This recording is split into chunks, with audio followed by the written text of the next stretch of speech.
د نن ورځې شپږ ډېر لنډ تازه او مهم خبرونه. ښه راغلاست او ستړي مشئ. هیله ده د ویډیو تر پایه راسره اوسئ او زموږ د لا ډېرو ویډیوګانو لپاره یوټیوب چینل سبسکرایب کړئ.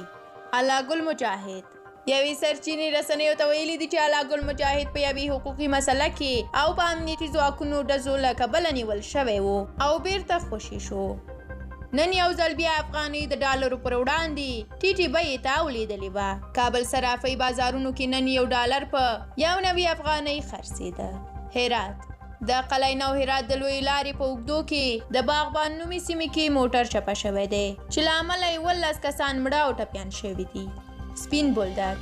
سپین بولدک کې د افغان امنیتي کسانو او پاکستانی ملیشو ترمنځ لفظي او ورپسې فزیکي شخړه شوې ده. ویل کېږي چې شخړه هغه وخت وشوه چې پاکستانی پوځیانو یو افغان پوځي ټپي کس ته د تګ اجازه نه ورکوله. سپین بولدک کې مسؤلین وایي چې د شخړې له امله سپین بولدک دروازه تړل شوې چې ژر به پرانیستل شي. مسعود اندرابي د کورنیو چارو پخوانی وزیر مسعود اندرابي پر خپلې فیسبوک پاڼې د 2 انځورونو په نشر کولو سره لیکلي دي چې اندراب کې د طالبانو پر وړاندې د مقاومت جبهه جوړه شوې ده.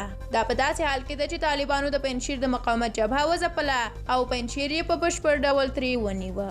او اخر خبر کې هم دا درته وایم چې انځور کې کابل جمهوریت روغتون سره یو طالب ساتونکی دی چې سهار چای په وچې ډوډۍ او اوبو کوي. ډیره زیاته مننه چې د ویډیو تر پایه راسره وئ. زموږ د لا ډېرو ویډیوګانو لپاره یوټیوب چینل سبسکرایب کړئ او که ویډیو مو هم خوښه شوي وي نو لایک یې کړئ. تر بیا او بلې ویډیو د خدای په امان.